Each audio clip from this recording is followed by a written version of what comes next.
The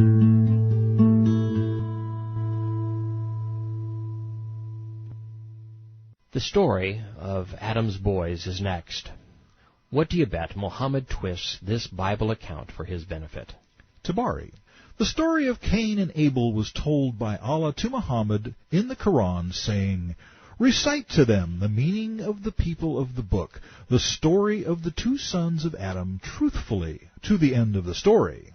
So here we go. Eventually, two boys called Cain and Abel were born to Adam. Cain was a farmer and Abel was a herdsman. Cain was the older of the two. Thus far, this is from the Bible, but there is an Islamic twist. Cain had a sister who was more beautiful than Abel's sister. How could that be if they were brothers? Abel sought to marry Cain's sister, but Cain refused and said, "She is my sister, born together with me, and she is more beautiful than your sister. I deserve to marry her more than you do." Adam ordered Cain to marry her to Abel. However, he refused. Muhammad's preoccupation with sex was second only to his sadism, and Islam's prophet, like his version of Abel, murdered and indulged in incest to satisfy his cravings. Muhammad married his son's wife simply because she was more beautiful than any of his. Cain and Abel offered a sacrifice to Allah to find out who was more deserving of the girl. On that day, Adam was absent, as he had gone to have a look at Mecca. Allah had said to Adam, "Adam, do you not know that I have a house on earth?" Adam replied, "Indeed, I do not." Allah said, "I have a house in Mecca, so go there." In Islam, one thing is eternal: contradictions. Just a few pages ago, Adam was created with building the Kaaba. Adam said to heaven, "Guard my two children." I thought he had 4 kids, 2 sons and 2 daughters. Don't daughters count? But heaven refused. Adam addressed the earth with the same request, but the earth refused. Excuse me. In Islam, 2 things are eternal: contradictions and foolishness. He addressed the mountains, but they also refused. Then he spoke to Cain, who said, "Yes, you shall go, and when you return, you shall be happy with the condition you find your family." After some bragging and bickering, we find Abel offered a fat young sheep, and Cain offered a sheaf of corn. Finding a large ear, Cain husked and ate it. A fire came down from heaven. It consumed Abel's offering and left that of Cain. Whereupon Cain got angry and said, "I shall kill you to prevent you from marrying my sister." Abel said, "Allah accepts only from those who love. No, sorry, guess again. Fear him. One day Cain came upon him while he was asleep. He lifted a big rock and crushed Abel's head with it. The Islamic perversion continues. Allah sent 2 ravens that were brothers, and they fought with one another.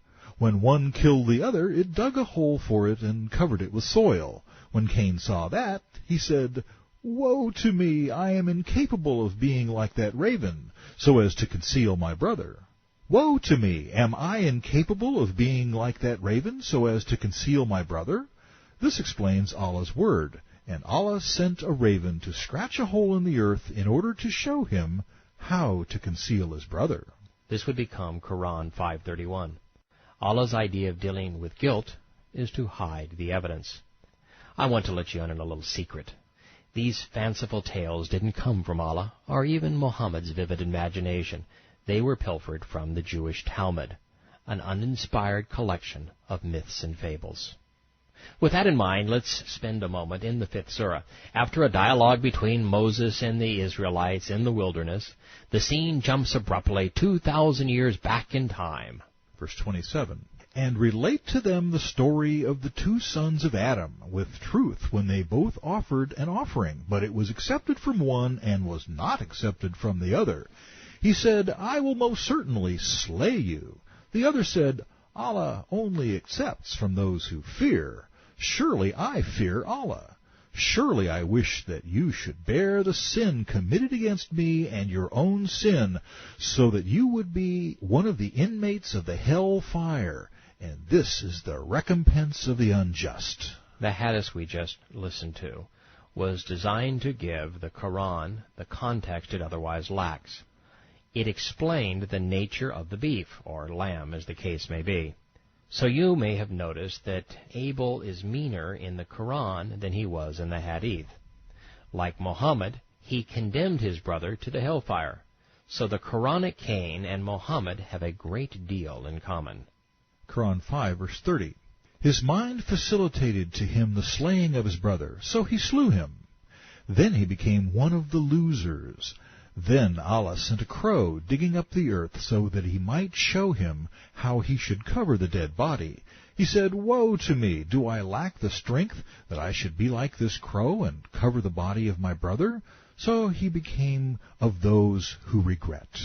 You will find a comprehensive analysis of this passage and others borrowed from the Jews beginning on page 51 of the source material appendix.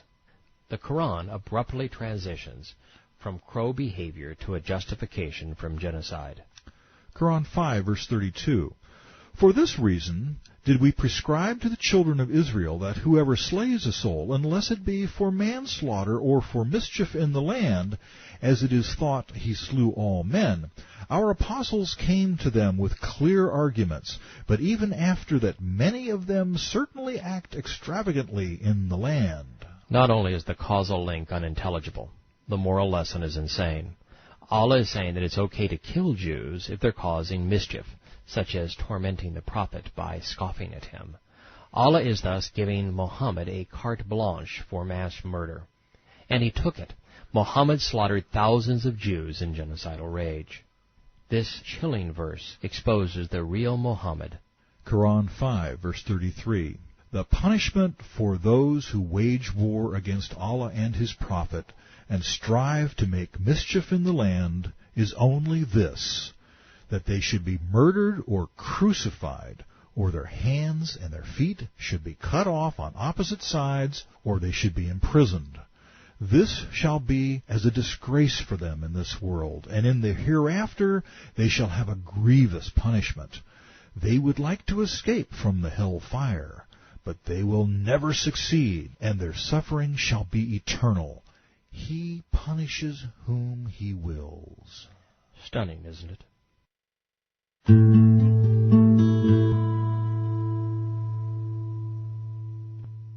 Throughout this creation account, Muhammad has professed to be an expert on Lucifer. So I'd like to share some of my favorite satanic hadith. Bukhari. A person slept in and missed the morning prayer. So the prophet said, Satan urinated in his ears. Satan wouldn't be troubled by a Muslim missing a prayer to Allah unless Islam served his interests. Bukhari. Allah's apostle said, when the upper edge of the sun appears in the morning, don't perform a prayer until it has risen. When the lower edge of the sun sets, don't perform a prayer till it has set. For the sun rises between the two sides of Satan's head. Bukhari. The prophet said, yawning is from Satan, and if any one of you yawns, he should check his yawning as much as possible. For if any one of you, during the act of yawning, should say, ha! Satan will laugh at him. Bukhari. Allah's apostle said, a good dream is from Allah, and a bad dream is from Satan. So if any one of you has a bad dream and is afraid, he should spit on his left side, for then it will not harm him.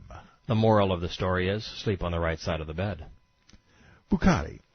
The prophet said, if anyone rouses from sleep and performs the ablution, he should wash his nose by putting water in it, and then blow it out thrice, because Satan has stayed in the upper part of his nose all the night. Thank you, Dr. Muhammad. Bukhari.